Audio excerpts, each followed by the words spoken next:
God, this video is gonna be so long and I didn't mean it to be that way. Damn it! Why do I do this? Why do I go on rants? Hi y'all, welcome to today's video. My name is Jessica Lang. I'm a licensed marriage and family therapist, and this is the Survivor's Guide to Life, where I talk about everything trauma, the brain, and healing. So if that's your jam, go right ahead and click that subscribe button now. And while you're at it, jump on over to Instagram. Go ahead and follow me there, where I share tips and tricks, motivation. So go ahead, jump over to Instagram, follow me on Instagram, come on back and watch this video and some other ones while you're at it. So in today's video, I wanted to go back into the DSM-5 and just talk about some of the 5 most common mental health diagnoses that get misdiagnosed when somebody has experienced trauma. So rather than getting a PTSD diagnosis, a person might get a different diagnosis because oftentimes the symptoms overlap, and it takes a skilled professional to be able to tease out not just the symptoms that are written in the DSM, but how these symptoms, what they actually look like in a person's day-to-day life. And then in subsequent videos, I'm going to dive deeper into these 5 mental health diagnoses that might be misdiagnosed instead of the trauma, but it can also be concurrent with a PTSD diagnosis. And concurrent means it just happens, they occur at the same time, basically. So they're not in any particular order in terms of which one is more prevalent over the other. So before I jump right in and talk about these 5 common misdiagnoses, I want to just talk about how come these disorders often get misdiagnosed and why trauma is often overlooked. For many folks, we often believe, and again, even when I was just studying as an undergrad back in the early 2000s, we had this really strong belief in the psychology community that whatever happened in those early years, because the child doesn't have any language capacity, they don't remember what happened, then they're just so resilient it doesn't affect them. And what science has been proving with neurobiology, epigenetics, etc., is that actually the first 5 years is so crucial to development and that's when all the kind of prime connections are being formed, that it's actually the opposite, that those first 5 years are so crucial. And so even though a toddler doesn't have the language capacity to say, I was abused or somebody is sexually abusing me, if a person is being sexually abused, physically abused, neglect is huge. I'm going to talk a little bit about that also. They're experiencing a lot of crime in their neighborhood, or they live in a war-torn country. All of these little things that activate the stress response system and never allows for the person to come right back down after this traumatic event, but instead this constantly gets stressed and never actually gets down to the baseline, so that the baseline now gets shifted so it's higher. These prime neural networks kind of get almost frozen, if you will, during those first 5 years, and because of the way that the body's connected, and the brain and the neurons and all of that scientific stuff that I don't want to get into and overwhelm you, the first 5 years is really crucial. And so if you've experienced any type of trauma during that time, but you don't have the language, you might believe, well, it doesn't really affect me because it happens back then, or it might be overlooked because again, it happened so long ago. So why, I'm this adult, I have this conscious mind, I have all this self-control. What do you mean that this thing over here is affecting me now? People often get confused, and they minimize those early life experiences, when really that's when some of these symptoms, especially when you're talking about things like depression or borderline personality, where the sense of self is woven into it, and that, again, the hallmark of developing a positive sense of self occurs based off of the early attachment you have with your early caregivers and the messages you receive about your worth and your value, and then also the experiences you have with other people and what that teaches you about whether people are inherently good or bad, or are safe or unsafe. All of these things get interwoven, and so you start to see how it can be very easy for a person to be misdiagnosed and for the PTSD not to be diagnosed because it happened so long ago. So that's one of the things I just wanted to reiterate as one of the common reasons why many folks often get these misdiagnoses. that's that. Let's jump right into it. So number one, and probably the one of the ones that is most well known, is borderline personality disorder. Borderline personality disorder is one that has been misunderstood even when I was, again, going to school, when I was in grad school back in 2010. I remember having conversations, like having a specific professor in one of our classes telling us therapists that, borderline personality is one of the toughest ones to treat, and that you really need to be careful when you work with these people because they're most likely to sue you. And I mean, when you're new in any profession, that's like the last thing you want to hear, is that there's like these people with this specific diagnosis that you don't want to work with. And there's still that stigma that I hear about for new therapists to this day, that they're afraid to work with people who have borderline personality disorder. And how disheartening is that if you're a person who has been diagnosed with BPD, that's the acronym. How disheartening is that for you to hear that people don't want to work with you, or you're so scary? Like, it just kind of reinforces that feeling of unworthiness or unlovableness that I think is not true. And one of the hallmarks of borderline personality disorder that can be very overwhelming, both for the person who's experiencing these feelings, but the people around them, is that they have very intense emotions. And a lot of this comes off, especially in romantic relationships, where they become like they just latch on very, very quickly, and they fall in love so deeply with the person.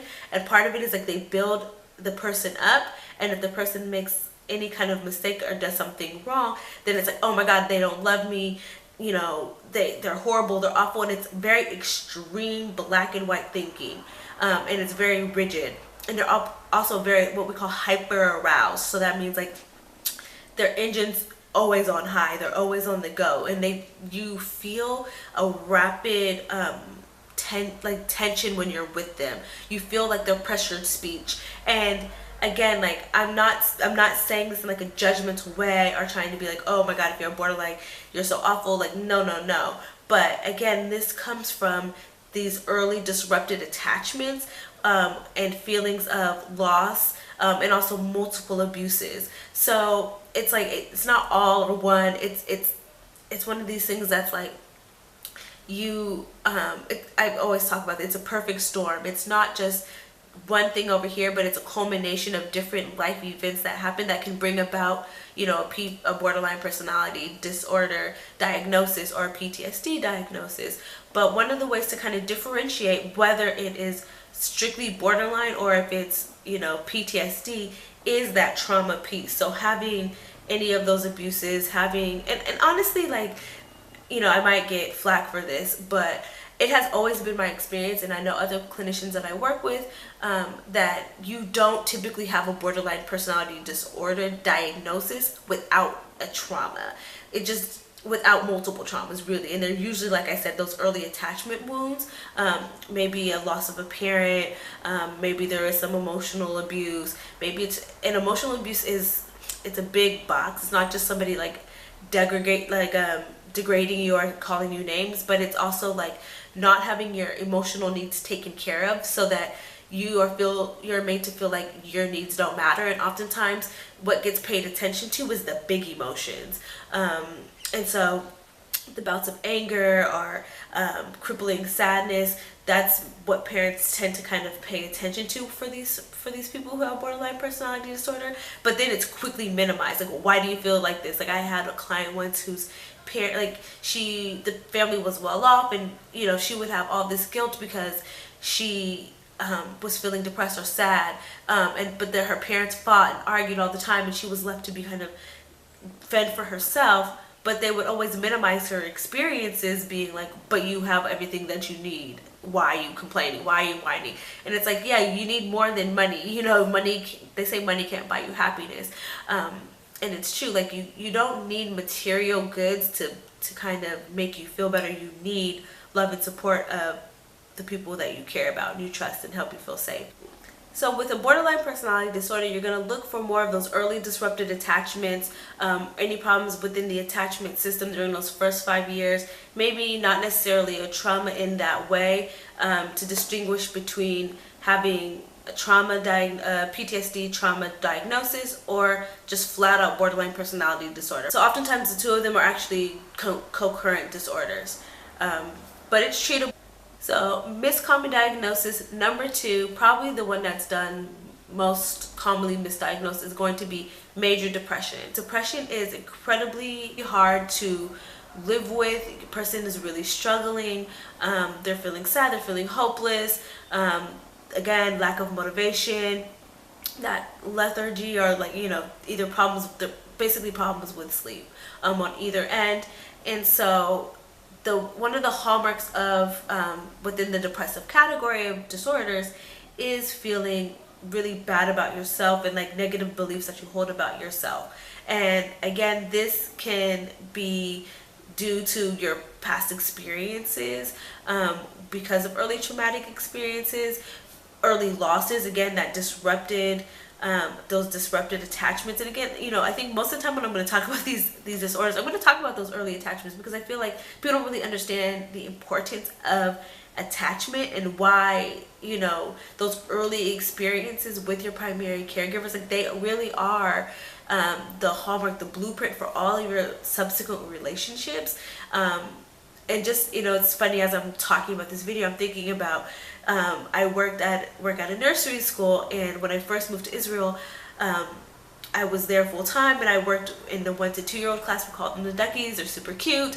And now, as I'm about to head out and move back to the States, I am just doing some subbing. And so it was 2-3 years ago, really, when I worked with these little dudes and girls, these young kids, when I worked with these toddlers, and now they're all, about 3, turning 4, and to see their little personalities. But it's funny to see the way that how they learned from those early attachment relationships. There's some kids that, I was their teacher for a year. They knew me, they loved me, they still remember me, even though I haven't been their teacher in a couple years. They still remember me. They give me hugs. They come to me with what's going on, what's wrong. There's one kid in particular who was just such a lovable, affectionate child, and it was reinforced, and this is where I'm going with this. It was reinforced by his parents, by other teachers. And so now that he's gotten older, when he doesn't want to do something, he starts to kind of do this like really lovable, cutesy, wants to sit on you, lay on you, and just be really, really sweet. And so the feedback mechanism of something like that, of like, it's mutually rewarding, mutually beneficial to have an affect child, as opposed to like another child that I'm thinking of, who actually is the complete opposite, doesn't like cuddles, isn't really affectionate. And so he tends to be more standoffish, and the feedback he gets from other adults is like they're a little bit harsher on him. And I'm not saying this to criticize them, but again, it's just kind of understanding the way that the brain and the body, these learned behaviors kind of in attachment, how it all works, right? Like, because he's learned, like, one child has learned that to get his needs met, or to get out of whatever he needs to get out of, all he needs to do is be really cutesy and affectionate and loving, and people, 50% of the time are going to cave in and kind of let him go a little longer. But the child who's a little bit more standoffish, who maybe, has some sensory issues around physical touch, or just doesn't prefer to be cuddled, like some people, they're not cuddlers, and this little guy is not a cuddler. And so it works for people who are also not cuddlers. They know how to, or people who are like me, who are professional and kind of understand those intricacies and those dynamics. But for maybe, parents, it might be really hard to have a child who's not cuddly and affectionate. Like, where's the feedback? What kind of reinforcement do you get if you're trying to give out love to your child and he's not, or she's not reciprocating it in a way that matters to you, so that you're kind of like misattuning? And so that's how you get some of these unintentional, disrupted kind of attachment systems that again can later down in life play out and look like something like depression, where you're questioning your self-worth, feeling like something's wrong with me, or why can't I do XYZ. So one way to kind of tease out whether depression is just kind of, it's an organic thing, versus it's part of a trauma response, is again looking at your history, really looking at those relationships that you had with your primary caregivers, looking at what kind of neighborhood you lived in, anything where your stress response system would have been constantly on high or triggered without really any kind of really returning to baseline. These kinds of things to kind of look at, okay, is this something more organic, or is this a trauma related? And don't, I mean, again, this is, I also want to reiterate that, like, by looking at your past and looking at the relationships you had with your primary caregivers, it's not a blame game. It's not like, well, my parents fucked up, so it's all their fault that I'm like this. No, no, no. The point of looking at your history is to kind of look at the etiology, look at where they came from, how they became the way they are.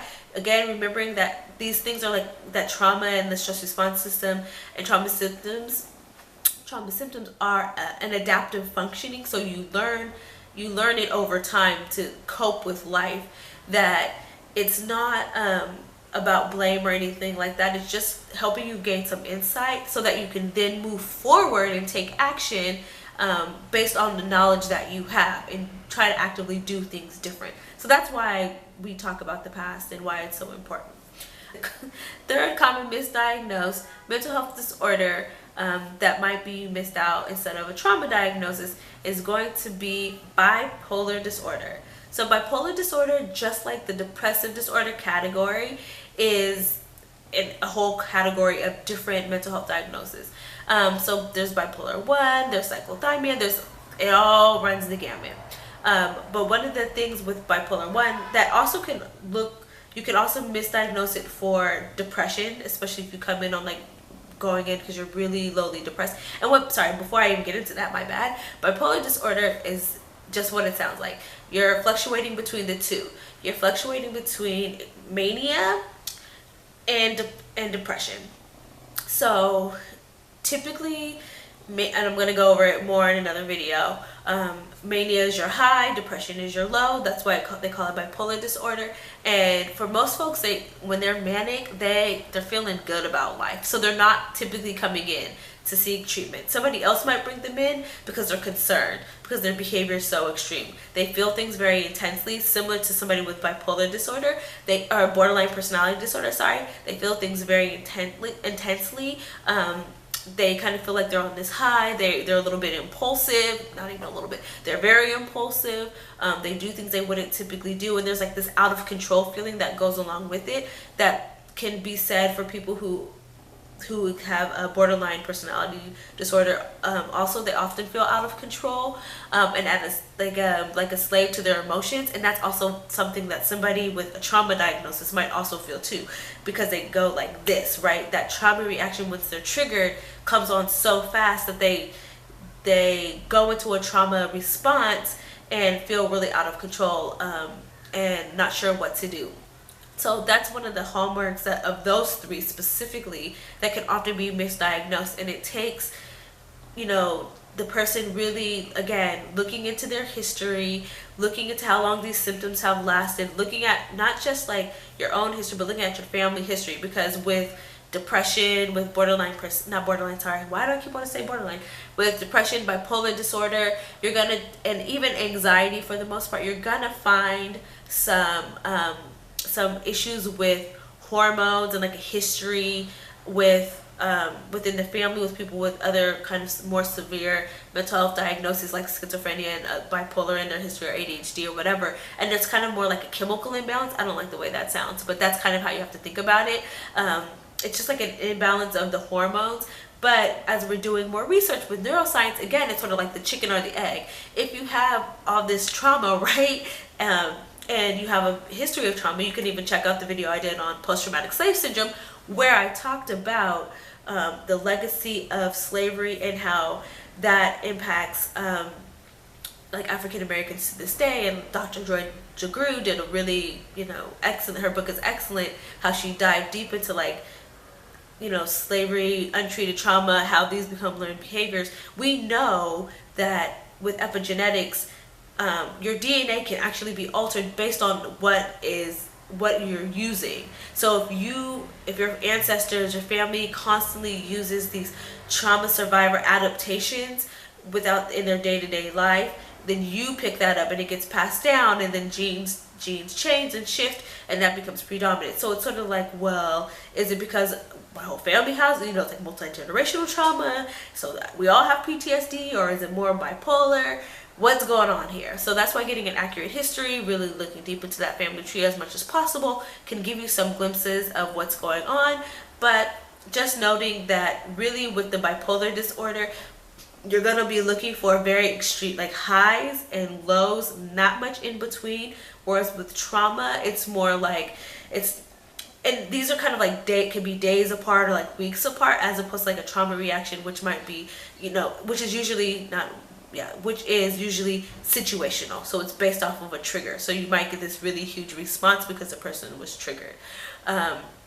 So once you kind of figure out what the antecedent is, you'll figure out, okay, it's more PTSD. But this is also something that's going to be concurrent, typically also with a PTSD diagnosis. Number 4 is our general anxiety category again. Now we're looking more at generalized anxiety. People talk about, just like depression, oh, I'm anxious, oh, I have anxiety, blah, blah, blah. No, what you're talking about is more of a generalized anxiety disorder. It's more worry and apprehension about a multitude of things, as opposed to other things within the anxiety disorder category, like OCD or a specific phobia, like agoraphobia, where you're afraid to leave the house. These are they're more triggered by certain situations, as opposed to like a general kind of anxiety. In the previous edition of the DSM, PTSD was actually put in the anxiety disorder category. Now it's got its own category, but just want to talk about how even then it was really hard to tease out whether something was anxiety related or due to a history of trauma. So what you're going to be looking for again is, with trauma, you'll be able to kind of but you'll be able to find like an antecedent, a trigger that spurs on a specific reaction, as opposed to like something you've always worried about or something you've always carried. You have these very intense emotions that lead you to having pretty extreme behavior as a result. Anxiety disorders don't really behave in that way, with the exception of OCD, which is very, very specific. But for generalized anxiety, what you're talking about is kind of this low level worry about things all the time. You can't really figure out a trigger for what's going on, and you don't have intense emotions or emotional responses and behaviors associated with it to try to alleviate that anxiety. With the trauma reactions, you're trying to alleviate your anxiety. Which is fear-based, right? You're trying to alleviate this fear, this sense of threat, the sense of doom, by engaging in these very extreme, not always extreme, behaviors. So that's the difference between anxiety and PTSD. Finally, number 5, ADHD. This one is so common in children, it almost makes me want to scream. For the most part, I find that people don't really understand ADHD. ADHD, similarly to bipolar disorder, is going to, and oftentimes depression, the things in the depression disorder category are going to have an organic component. There's going to be something off with the neurochemicals. But again, it's a chicken egg situation. Did the trauma cause that, or is that really, there's a whole history of people who have ADHD. But I get kids so often misdiagnosed with ADHD, it drives me crazy. And especially children who are brown, because these children often live in neighborhoods that are unsafe. So what happens if you live in an unsafe environment? It's because somebody who lives in an unsafe environment, it's not that unsafe, it's Tel Aviv, but still, when you are exposed to drugs and prostitution or crime, your stress level rises up. You're going to become more hypervigilant, looking for safety, and looking for potential threats. You're scanning the room, you're on edge, you're keyed up. Again, these are words that when I go through one by one each of these diagnoses, you'll start to see kind of, whoa, it's very easy to get this mislabeled. But folks who grow up in environments where there's a high level of community violence, war-torn countries, they're very susceptible. they are exposed all the time to trauma, and it looks like their culture, when it's really a trauma reaction. But because they're like keyed up and they can't sit still because of that anxiety, because of that, because of the trauma, they will get an ADHD diagnosis, and then they get put on these meds, and it just kind of, and once you're on the meds, it changes your brain chemistry. I mean, that's the job. And really, for a lot of these medications, they're meant to be temporary. So you take them for a bit, and then you kind of even out. Not all of them, not like bipolar. That's bipolar, schizophrenia. These are things you have to take. ADHD, you have to take them pretty much forever. But certain ones like for depression or for anxiety, you can take them, kind of raise up those serotonin levels or those dopamine levels, even out, and then the body starts producing them again on their own. But when you're having to take, if you get misdiagnosed as ADHD as a child, then your brain chemistry gets changed, and you're on amphetamines forever. So just really being careful and teasing out, like, does this person have a trauma history? Looking at, especially for like foster children or children who are who are adopted from birth or whatever, looking at those early experiences, looking at those early attachment disruptions, all of that kind of stuff can be, and it's from the perspective of the person experiencing it, from the child. So don't think with your adult lens like, oh, no big deal, my parents left, I'm an adult. No, you're a child, right? You don't understand why mom isn't here anymore. You don't understand mom's drug use. Like, you just know that the person was here one day and they're not here and you're somewhere else. So thinking about it like that when you're reviewing your history, or when you're going to the doctor, or you're examining your own life, would this be something that would feel traumatic to you as a child? Don't minimize your feelings. Don't minimize your experiences just because somebody else doesn't necessarily understand. Trauma is a huge category, and the experiences of that person, like, they're varied. So not everybody's going to get a PTSD diagnosis just because they've experienced trauma, but really looking at the impacts of those early experiences on your life now. So that's all I have for you today. This video ended up being longer than I intended. I really wanted it to be like 5-10 minutes just to briefly introduce the topic and then go deeper in subsequent videos. But y'all know me, I love to rant, I love to talk. I want to hear from you. Comment down below. Let me know your thoughts. What are some common misdiagnosis or questions you have about trauma and depression or anxiety or ADHD? If you're a teacher, if you're a survivor, what do you want to know that maybe I missed or want me to cover in subsequent videos? Let me know. Let's have a conversation. And that's all I have for you today, and I'll see you in the next one.